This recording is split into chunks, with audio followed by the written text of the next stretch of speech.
दोस्तों, ये जो पहला आर्टिकल हम देख रहे हैं, पहला एडिटोरियल जो हम देख रहे हैं, ये पार्टिकुलर भारत की एजुकेशन पॉलिसी के ऊपर चर्चा करता है। कल हमने जो आर्टिकल डिस्कस किए थे वो सोनिया गांधी के द्वारा लिखा गया था, और ये वाला जो आर्टिकल है ये सेंट्रल गवर्नमेंट के एक नेता के द्वारा लिखा गया है। तो दोनों में हमको विरोधाभास देखने को मिलता, जैसे कि सोनिया गांधी ने 2014 से लेकर के 2024 तक इस टाइम पीरियड के दौरान एजुकेशनल सिस्टम में जो बदलाव आए हैं उनकी आलोचना करी थी। लेकिन उसको काउंटर करने के लिए आज ये आर्टिकल लिखा गया है धर्मेंद्र प्रधान के द्वारा, तो इसकी यहाँ पर हम चर्चा करने वाले हैं। यहाँ पर जाहिर सी बात है, यूनियन मिनिस्टर के द्वारा ये आर्टिकल लिखा गया है, इसलिए यहाँ पर एजुकेशनल सिस्टम में पार्टिकुलरली कांग्रेस के टाइम पीरियड में जो शिक्षा एजुकेशन सिस्टम हुआ करता था उसकी कमियों को उजागर किया गया है।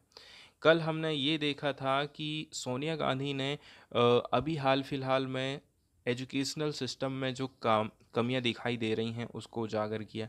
जैसे सबसे पहले नंबर पर यदि देखा जाए, यूजीसी की यदि हम बात करें, ठीक है, इसमें क्या बोला जाता है, सेंट्रलाइजेशन तेजी के साथ में बढ़ रहा, मतलब यूनिवर्सिटीज़ के ऊपर आज के समय में सब तरफ से केंद्र सरकार अपनी पकड़ बनाना चाहती। पार्टिकुलरली यहाँ जो वाइस चांसलर की पोस्ट रहती है उसको राज्यपाल ही डिसाइड करेंगे, राज्यपाल का निर्णय अंतिम रहेगा। चांसलर भी राज्यपाल, वाइस चांसलर भी राज्यपाल। इस प्रकार से सेंट्रलाइजेशन बढ़ रहा है। तो जो स्टेट की जो सोवरनिटी है, जिसको हम बोलते हैं कि भारत राज्य और केंद्र सरकार दोनों को मिलाकर के शासन करता है, ठीक है, वो चीज़ यहाँ पर नहीं दिखाई दे रही है। सेकंड नंबर का जो पॉइंट उठाया जाता है वो ये है कि जो सरकारी स्कूल हैं, सरकारी जो कॉलेज हैं, उनमें दाखिला तेज़ी के साथ में कम हो रहा है। स्कूल की कॉलेज की फ़ीस बहुत ज़्यादा हाई हो गई है। इसके अलावा हमारी जो एनसीईआरटी की पाठ्य पुस्तक हैं उनमें से मुग़ल शासन को हटाया जा रहा है, डिलीट किया जा रहा है। इससे क्या होता है कि लोग या फिर बच्चे मुग़ल शासन, मुसलमानों की शासन के बारे में कोई जानकारी ही नहीं देखेंगे। इसमें हमें धर्म के आधार पर भेदभाव दिखाई देता है। इस प्रकार के मुद्दे कल सोनिया गांधी के द्वारा उठाए गए थे। आज का जो आर्टिकल है इस चीज़ को काउंटर करने की कोशिश कर रहा है, मतलब कांग्रेस के कार्यकाल की यहाँ पर आलोचना करी जाती है एजुकेशनल रिफॉर्म्स के मामले में। भारत में पिछले 11 साल में एजुकेशन सिस्टम में बहुत सारे चेंजेस देखने को मिले हैं। मोदी सरकार के दौरान नेशनल एजुकेशन पॉलिसी 2020 को लागू किया गया है, जिससे भारतीय एजुकेशन सिस्टम को एक नया मोड़ देखने को मिला है। इससे पहले भारत के एजुकेशन सिस्टम में 1986 की पॉलिसी हुआ करती थी, एजुकेशन पॉलिसी। इसके बाद 1986 वाले में हमने कुछ रिफॉर्म्स किए। 1992 का हमने कहना चाहिए संशोधन उसमें लागू किया, और ये संशोधन बहुत ज़्यादा डीपली नहीं था, मामूली था बोला जाता है। ये बताता है कि सरकार उस समय की अंग्रेज़ों की जो गुलामी की मानसिकता है, मतलब अंग्रेज़ों ने जो एजुकेशन सिस्टम हमारे देश में लागू किया था वो अंग्रेज़ों की पहचान है, उसको हम मिटा नहीं सके थे। सरकार कह रही है कि सब सिस्टम को ख़त्म करके नया सिस्टम लाएंगे तो इससे अंग्रेज़ों की जो गुलामी है वो ख़त्म हो जाएगी। बस एक ही चीज़ रह जाएगी, इंग्लिश लैंग्वेज, ठीक है, उसको हम कुछ नहीं कर पाएंगे। अब हम बात करते हैं एजुकेशन पॉलिसी का पास्ट क्या रहा है, जिसमें बोला जाता है कि बहुत ज़्यादा भ्रष्टाचार हुआ एंड एजुकेशन सिस्टम में बहुत ज़्यादा गिरावट हमको देखने को मिली थी। करप्शन एंड गवर्नेंस डेफिसिट हमको देखने को मिला था। पब्लिक यूनिवर्सिटी को फंड सरकार पहले अच्छे से नहीं दे पाती थी। इसके अलावा जो प्राइवेट एजुकेशनल सिस्टम है उसमें बढ़ोतरी हुई, जो सिर्फ डिग्री बेचने वाले केंद्र बन गए हैं। 2009 में डीम्ड यूनिवर्सिटी स्कैंडल में 44 जो प्राइवेट यूनिवर्सिटीज़ हैं इनको, संस्थान हैं, इंस्टीट्यूशन हैं, इनको यूनिवर्सिटीज़ का दर्जा दे दिया गया, जबकि ये फाइनेंशियल इरेगुलरिटीज़ का सामना कर रहे थे। इसके बाद यूजीसी और एआईसीटीई, अखिल भारतीय शिक्षा तकनीकी परिषद जिसको बोला जाता है, को शिक्षा में सुधार की बजाय राजनीतिक कंट्रोल के टूल के रूप में यूज़ किया जाता था। सेकंड नंबर में राजनीतिक हस्तक्षेप और इतिहास के साथ छेड़छाड़ किया गया है, ऐसा सरकार का कहना है। जैसे शहीद भगत सिंह, चंद्रशेखर आज़ाद, वीर सावरकर जैसे क्रांतिकारियों को पाठ्य पुस्तकों में कम महत्व दिया गया। विदेशी आक्रमणों के काले अध्याय को हल्के में लिया गया, जबकि भारत की समृद्ध बौद्धिक और सांस्कृतिक विरासत को हाशिए पर डाल दिया गया। इस प्रकार का काम कांग्रेस ने करी है। इन सारी चीज़ों का सॉल्यूशन एक ही सॉल्यूशन, राष्ट्रीय एजुकेशन नेशनल एजुकेशन पॉलिसी 2020। इसमें इक्विटी एंड इंक्लूसिविटी है, मतलब एससी कैंडिडेट एससी के जो कैंडिडेट हैं इनका हायर एजुकेशन में नामांकन 50% होना चाहिए, एसटी के नामांकन 75%, ओबीसी का नामांकन ठीक है 54% बढ़ गया है। इसके अलावा महिलाओं की जो भूमिका है वो भी एजुकेशन सिस्टम में अच्छी होना चाहिए, इसलिए महिला नामांकन को 38% से बढ़ाकर 2.18 करोड़ हो गया। मतलब पहले जितना भी था वो बढ़ करके, पहले जितनी भी लड़कियां पढ़ रही थी वो अब बढ़ करके 2.18 करोड़ हो गया। साथ ही साथ मुस्लिम महिलाओं का जो रजिस्ट्रेशन है स्कूल में कॉलेज में वो भी बढ़ा है, 57% बढ़ा है। साथ ही साथ स्टेम की बात करें, science technology engineering mathematics and medicine में तो महिलाओं की भूमिका 43% हो गई है।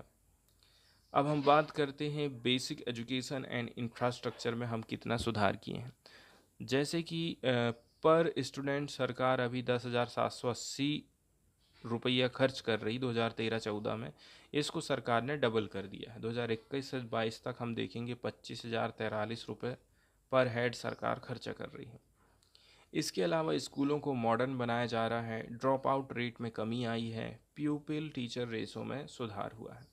वहीं यदि हम बात करें नवाचार टेक्निकल एजुकेशन की, मिडिल स्कूल से ही सरकार कोडिंग सिखा रही है, मतलब सिखाने की पहल है। अब देखते हैं, मल्टी डिसिप्लिनरी एजुकेशन सिस्टम पर जोर दिया जा रहा है। साथ ही साथ 10,000 अटल टिंकरिंग लैब खोली गई हैं और 50,000 अटल टिंकरिंग लैब जोड़ने की योजना है, जो कि ग्रामीण भारत में इनोवेशन को बढ़ावा देगी। वहीं यदि हम बात करें higher education and world level पर भारत की क्या उपलब्धि रही है, क्यूएस वर्ल्ड रैंकिंग में भारत की 11 यूनिवर्सिटीज़ टॉप 500 में आ रही हैं। ठीक है, इसके अलावा जो रिसर्च पब्लिकेशंस है उसमें 88% की वृद्धि हुई है। ग्लोबल इनोवेशन इंडेक्स में भारत 76वें नंबर में था 2014 में, अभी बढ़कर के 39वें नंबर पर पहुंच गया है। साथ ही साथ अनुसंधान नेशनल रिसर्च फाउंडेशन के माध्यम से इंडस्ट्री और यूनिवर्सिटी के बीच में सहयोग को बढ़ावा दिया जा रहा है। इंडियन नॉलेज सिस्टम की यदि हम बात करें तो भारतीय भाषाओं को प्राथमिकता दिया जा रहा है। 8,000 से भी ज़्यादा हायर एजुकेशन सिस्टम में इंडियन नॉलेज सिस्टम पाठ्यक्रम अपनाए गए हैं। 22 जो इंडियन लैंग्वेज हैं इसमें 15,000 मूल और अनूदित पाठ्य पुस्तकों का पब्लिकेशन किया जा रहा है। एंड इंग्लिश फर्स्ट नीति को ख़त्म करके मातृभाषा में शिक्षा को बढ़ावा दिया जा रहा है, ऐसा सरकार का कहना है। वहीं यदि हम social justice and reservation policy की बात करें, इसके अंतर्गत सरकार का कहना है सेंट्रल एजुकेशनल इंस्टीट्यूशंस रिजर्वेशन इन टीचर्स कैडर एक्ट 2019 लाया गया, जिसके माध्यम से SC ST और OBC के लिए टीचर्स की भर्ती सुनिश्चित करी गई है, हर समुदाय के लोग टीचर बन सकें। नॉन फाउंड सूटेबल पॉलिसी को ख़त्म कर दिया गया है। इससे आरक्षित श्रेणी के उम्मीदवारों को अयोग्य बताकर सामान्य श्रेणी में सीटें बदलने की प्रक्रिया को रोका गया है। इसका मतलब ये है, सरकार का कहना ये है, जैसे कि SC के जो लोग थे, आप इनको सूटेबल नहीं है ये नहीं कह सकते हैं, ठीक है, और इसको आप सीधे जनरल कैटेगरी में बदल दें, ऐसा अब नहीं होने वाला। सरकार का कहना है SC की जगह में SC का बंदा ही टीचर बनेगा। इस पॉलिसी को सरकार ने ख़त्म कर दिया। भविष्य की तरफ यदि हम बात करें तो पार्टिकुलरली भारत अब विकसित देश बनेगा, उस हिसाब से हमारा एजुकेशन सिस्टम भी होना चाहिए। भारत अब जो अंग्रेज़ों की मानसिकता है एंड साथ ही साथ जो विचारों के बंधन हैं उससे फ्री होकर के एक नए युग की तरफ बढ़ रहा है। ये केवल शिक्षा में सुधार नहीं है बल्कि एक इंटेलेक्चुअल डीकोलोनाइजेशन भी है। आने वाले 10 साल में भारत में टॉप क्लास की एजुकेशन सिस्टम वर्ल्ड लेवल पर प्रोवाइड करी जाने वाली है। वे फॉरवर्ड में हम बोल सकते हैं कि क्या भारत सही दिशा में आगे बढ़ रहा है। भारत का एजुकेशन सिस्टम अभी हिस्टोरिकल चेंजेस से होकर के गुजर रहा है। जो एजुकेशन सिस्टम कभी अंग्रेज़ों का प्रतीक हुआ करता था, भ्रष्टाचार का शिकार हुआ करता था, वो अब नवाचार, समावेशिता, भारतीय ज्ञान परंपराओं के पुनर्जीवन पर केंद्रित हो गई है। आने वाला समय भारत को डेवलप्ड नेशन बनाने में महत्वपूर्ण भूमिका निभाने वाला है। अगला वाला जो एडिटोरियल यहाँ पर हम डिस्कस करने वाले हैं ये पार्टिकुलरली मिस इन्फॉर्मेशन और डिस इन्फॉर्मेशन से रिलेटेड है। इसको हम ये कह सकते हैं कि आज के समय में सर्टिफाइड नॉलेज बहुत कम मिल पा रहा है। पार्टिकुलरली ऐसी जानकारी हमें पहले न्यूज़पेपर पढ़ने से या फिर टीवी चैनल देखने से मिलती थी। इनके ऊपर काफ़ी कुछ देखा जाए तो सरकार की निगाहें रहती हैं, इसलिए ये जो है गलत न्यूज़ नहीं दिखाते हैं। लेकिन आज का समय ऐसा आ गया है कि फेक न्यूज़ हर जगह परोसी जा रही है। सबसे ज़्यादा फेक न्यूज़ हमको देखने को मिलती है सोशल मीडिया के माध्यम से, व्हाट्सएप, फेसबुक, ट्विटर के माध्यम से। ये जो चीज़ें रहती हैं हमारे किसी दोस्त के द्वारा, परिचित के द्वारा कहीं और से मिली उसको, उसने हमको भेज दिया बिना कुछ सोचे समझे कि ये सही है कि गलत है।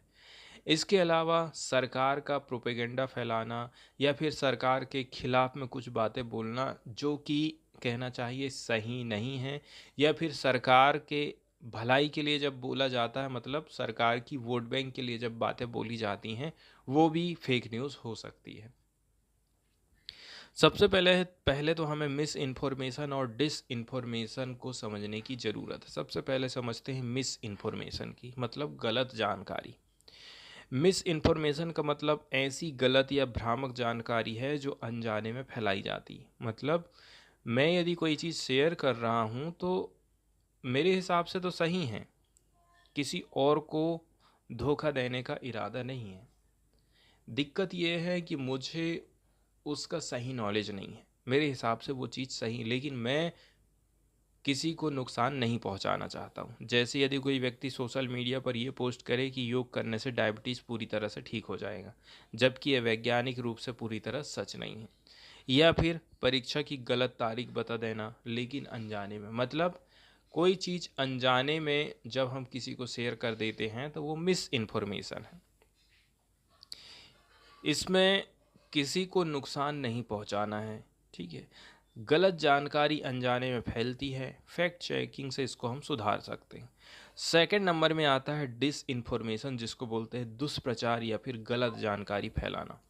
डिस इन्फॉर्मेशन जानबूझकर फैलाई गई गलत जानकारी होता है जिसका उद्देश्य लोगों को भ्रमित करना, गुमराह करना या किसी को नुकसान पहुंचाना होता है। एग्जाम्पल के तौर पर राजनीतिक प्रचार में झूठी खबरें फैलाई जाती हैं, जैसे कि बीजेपी पार्टी ने चुनाव में धांधली करी, जबकि ऐसा कोई प्रमाण नहीं हो। एग्जाम्पल के तौर पर हम यहाँ बीजेपी बोल रहे हैं। कोई कंपनी ये अफवाह फैलाने लग जाए कि उसके प्रतियोगी की दवा खतरनाक है, जैसे कि एक कंपनी दवा बना रही है उसकी अच्छी है, दूसरी जो बना रही है वो डेंजरस है।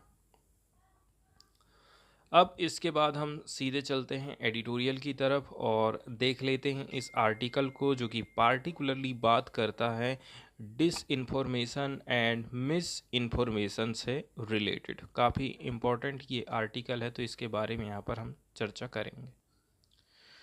तो देखिए, आर्टिकल में बोला जाता है कि ग्लोबल रिस्क रिपोर्ट 2025 आई थी, वर्ल्ड इकोनॉमिक फोरम ने इसको जारी किया था, जिसमें बताया जाता है कि मिस इन्फॉर्मेशन और डिस इन्फॉर्मेशन वर्ल्ड के सबसे बड़े खतरे हैं। World economic forum global risk को ऐसी घटना के रूप में बोलता है, परिभाषित करता है जो जनसंख्या के बड़े हिस्से को, वे वर्ल्ड लेवल पर जीडीपी को, साथ ही साथ जो नेचुरल रिसोर्सेस इनके ऊपर बुरा असर डाल सकती है। इसको बोलते हैं ग्लोबल रिस्क। मतलब बहुत बड़ी जनसंख्या खतरे में आ जाएगी, प्राकृतिक संसाधनों को नुकसान हो सकता है। आज के समय में artificial intelligence based content, algorithm biases और सोशल डिवीजन की बढ़ती गति ने सही और गलत के बीच डिफरेंस करना काफ़ी मुश्किल कर दिया है। भारत में इंटरनेट यूज़र्स की संख्या जल्दी ही 900 मिलियन मतलब 90 करोड़ पार करने वाली है। लेकिन यदि सही नीतियों को लागू नहीं किया जाता है तो ये देश डिसइंफॉर्मेशन के खतरों के प्रति अत्यधिक संवेदनशील रहेगा। भारत की राजनीतिक और सामाजिक विविधता इसे गलत सूचनाओं के प्रचार, चुनावी प्रभाव और आर्थिक अस्थिरता के लिए आदर्श स्थान बना रही है। इसलिए इसको रोकना बहुत ज़्यादा ज़रूरी हो जाता है। इसके बाद हम चर्चा करते हैं सूचना विकार से उत्पन्न संकट। डिसइंफॉर्मेशन से क्या क्या समस्या पैदा हो सकती है।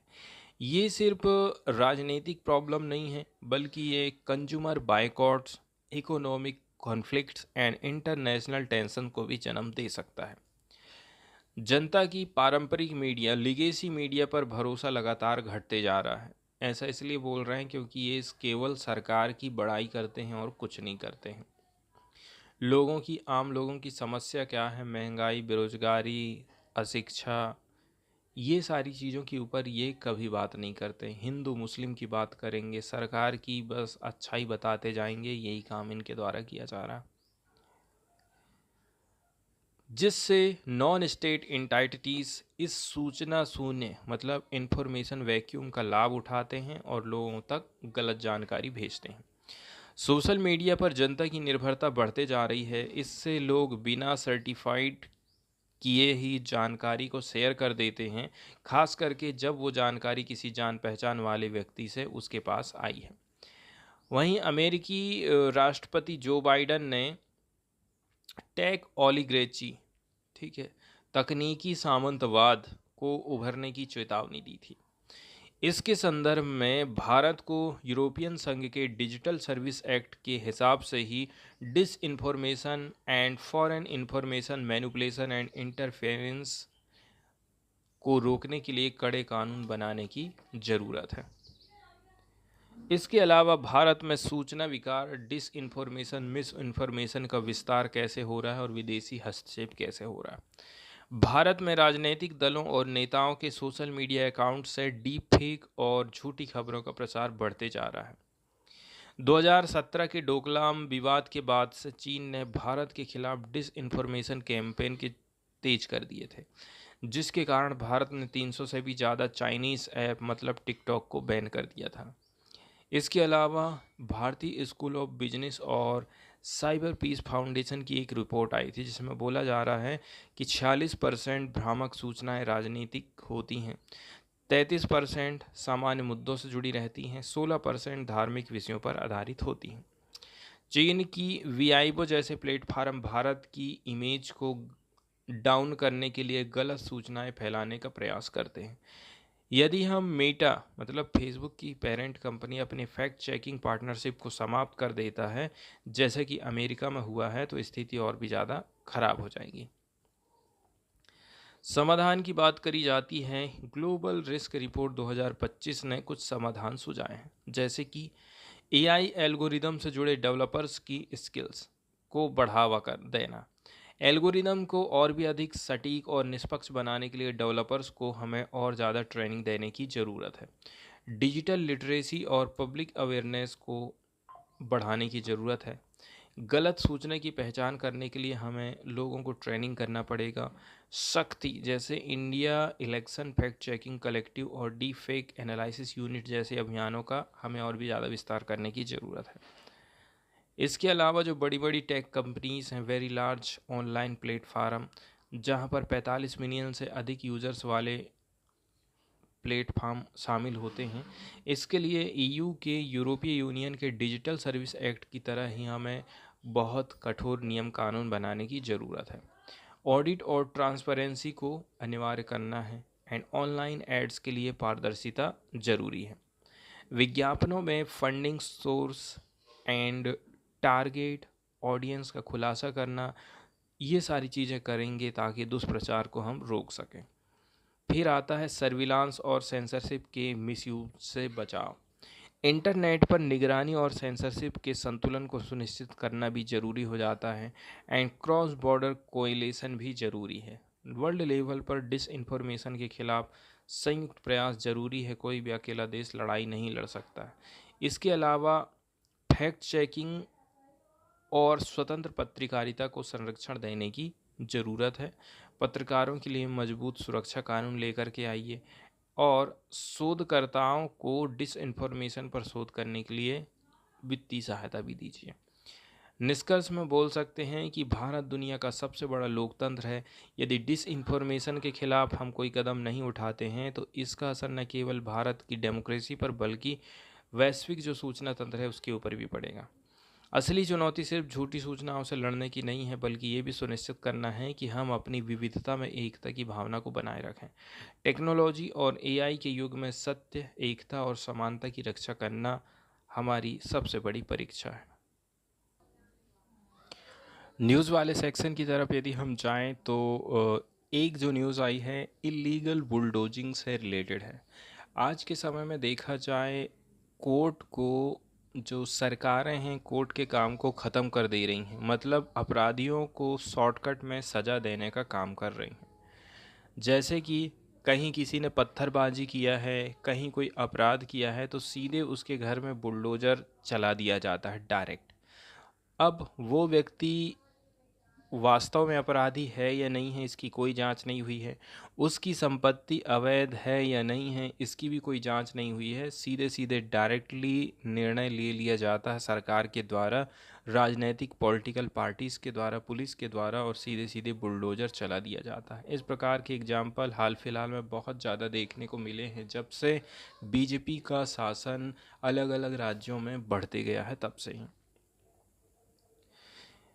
इलीगल बुलडोजिंग के माध्यम से प्रॉपर्टीज़ को डेमोलिशन किया जाता है अथॉरिटीज़ के माध्यम से, और इसमें कोई भी ज़्यादा प्रॉपर लीगल प्रोसीजर को फॉलो नहीं किया जाता है। It is often used as a measure to remove illegal encroachment और स्ट्रक्चर। लेकिन कुछ कुछ केसेस में ऐसा हो जा रहा है, ठीक है, आप arbitrary, discriminatory and politically motivated ये काम होता है कभी कभी, मतलब वोट बैंक हासिल करने के लिए, लोगों को प्रभावित करने के लिए कि देखो यदि कोई व्यक्ति अपराध करेगा तो हम उसका घर ढहा देंगे। इसको बुलडोजर जस्टिस बोला जाता है। पार्टिकुलरली यूपी में तो ये बहुत ज़्यादा देखने को मिला है। बुलडोजर चलाए जाने के कई सारे मकसद हैं, जैसे कि इंक्रोचमेंट, अवैध कब्जा हो गया उनको हटा रहे हैं, स्लम को क्लियर कर झोपड़ियों को, झुग्गी झोपड़ियों को हटा रहे हैं। कभी कभी पनिशेटिव एक्शंस भी लिए जाते हैं, किसी को सज़ा देने के लिए, सबक सिखाने के लिए भी ये काम किया जाता है। एंड अगला जो उद्देश्य हो सकता है वो है सिटी ब्यूटिफिकेशन का। सबसे इम्पॉर्टेंट चीज़ हो जाती है legal aspect of bulldozing in India. Constitutional provision क्या क्या है तो देखिए, आर्टिकल 14 बोलता है राइट टू इक्वालिटी। जैसे सब लोगों के घर होते हैं वैसे ही उस व्यक्ति को भी घर होने का अधिकार है। Arbitrary action by the state violets equality before the law. यदि इस प्रकार से आर्बिट्रेरी एक्शन लिया जा रहा है, गलत एक्शन लिया जा रहा है, तो ये इक्वालिटी के राइट्स को वायलेट करता है। आर्टिकल 21 बोलता है right to life and livelihood. यदि किसी के घर को आपने गिरा दिया है प्रॉपर प्रोसीजर के बिना, तो ये वायलेट करता है right to life and dignity को। आर्टिकल 300A क्या बोलता है? Right to property. आप किसी भी पर्सन को डिप्राइव, वंचित नहीं कर सकते हैं उसकी प्रॉपर्टी से, except by the authority of law.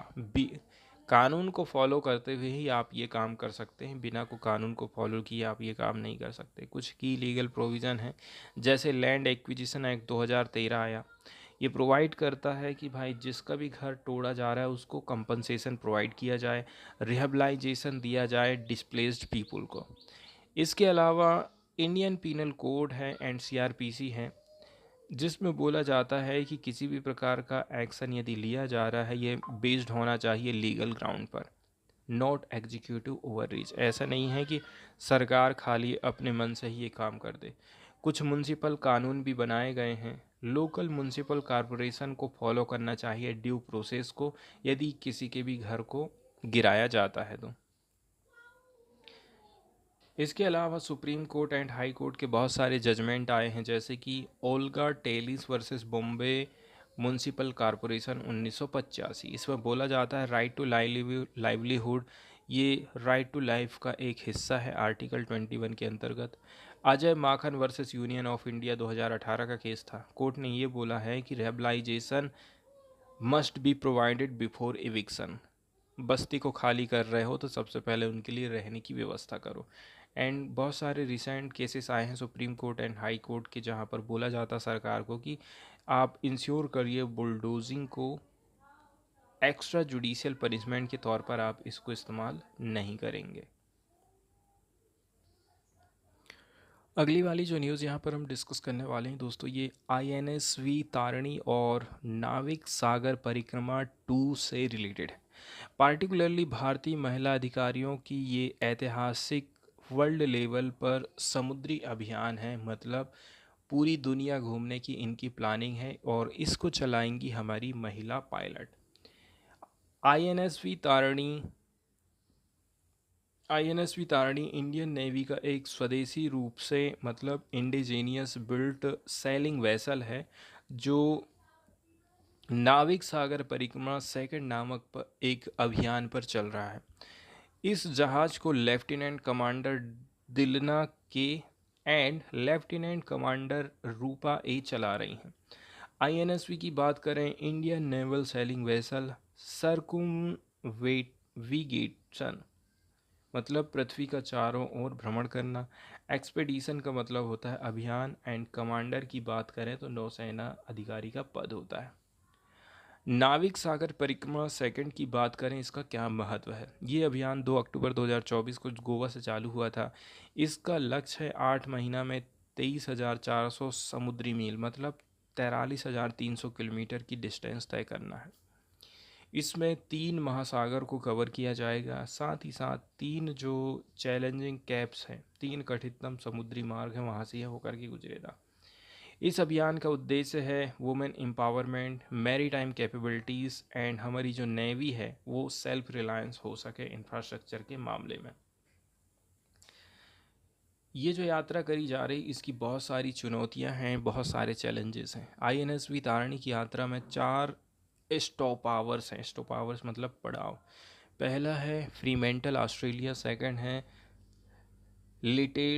लिटेलटन New Zealand, port Stanley Falkland द्वीप, ये UK में पड़ता है।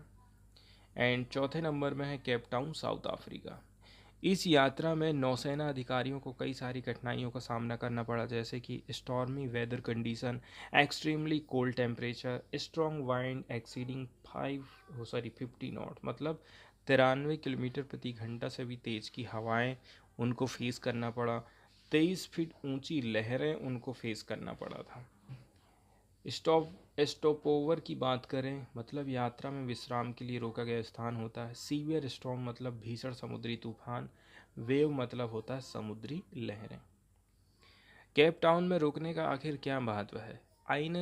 INSV तारिणी की मेंटेनेंस और रिपेयर के लिए रॉयल केप यार्ड क्लब में 2 सप्ताह का ठहराव किया गया था। इसके दौरान क्रू मतलब चालक दल साउथ अफ्रीकन नेवी से बातचीत करेंगे और बहुत सारी गतिविधियों में शामिल होंगे। इसके अलावा कुछ कम्युनिटी आउटरीच सामुदायिक कार्यक्रम भी आयोजित किए जाने हैं। वहीं हम India south Africa naval relation की बात करें तो INSV तारिणी की ये यात्रा भारत और दक्षिण अफ्रीका के बीच बढ़ते स्ट्रेटजिक नेवल रिलेशन को बताता है।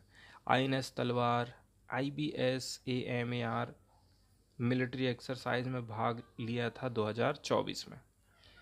वहीं INS तुसील की बात करें, इसने 2025 में डरबन का दौरा किया था। INSV तारिणी भारत में निर्मित नौकायान पोत है। इसे फरवरी 2017 में हमने नौसेना में शामिल करे थे। इससे पहले नाविक सागर परिक्रमा फर्स्ट लॉन्च किया गया था 2017 से 18 के दौरान। ये भी पूरी तरह से महिला चालक दल द्वारा काम किया गया था।